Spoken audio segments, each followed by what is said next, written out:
Anong pangalan nyo? Si Laura Bacon, 36 years old. Ilang buwan ka na sa London? 2 years and 3 months. Saan branch ka ng London? Yung unang una. Direct ako sa loob sa yung London.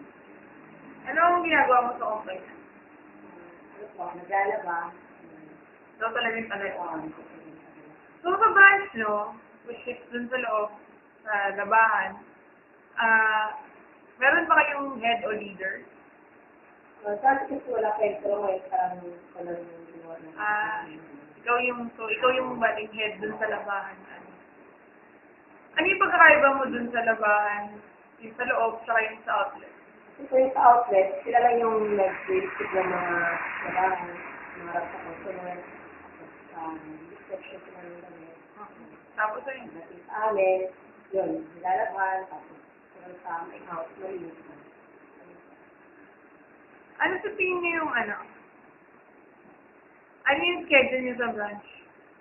Ikaw, ano schedule mo? So, pag umaga, So, umagang siya po kami sa time eh. hindi ka.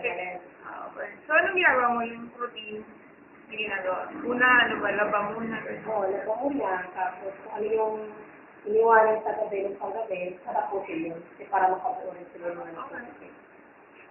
So, nagkakaroon ba kayo ng meeting?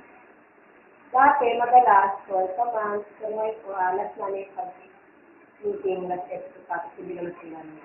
Ano yung sa tingin mo yung dahilan kung bakit di na nasunod? Siguro, madalang na lang yung company ng mga Okay. Ganda naman. So, ano yung ano? Yung mga ginagawa mo talaga, yung mga specific, yung ginagawa mo sa loob.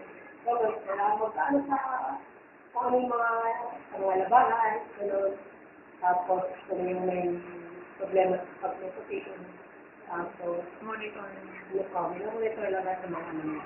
So, kunyari may conflict ka dun sa ibang mga katrabaho mo, paano nyo na ipaparating yun sa amin? Ganun mo, sabihin ka agad, minsan kung kami lang, hindi naman sa pwede yun. Sabihin agad sa amin namin, para alam mo yung problema. Okay. So, wala namang problema sa sa communication niyo doon sa may-ari. Wala naman, magaling na naman siya napisan. Okay. So, kunyari meron kayong gustong sabihin, kunyari meron siyang nagawang hindi maganda, nasasabi niya naman. Yung tao, ang naman namin. Oo. Hindi naman, kasi wala namang nangyayari ito eh. Pero kung mangyari mo gano'n, alam niyo na. Alam mo namin, tapos, siyempre, pakisakan nila. Alam niyo madali siya. Madali siya. So, madali talaga. Madali talaga siya makausap. So, kunyari may problema kayo dun sa emergency sa bahay, gano'n. Ganon, paparating sa amo namin, kasi siyempre, siya yung pinaka-authority sa mag-share sa mga amin. Problema. So, madali talaga malapitan. Kung wala naman siya dito, siyempre, text mo. So, madali talaga lapitan. Walang, kunyari, yung natatakot kayo kasi baka wala nang...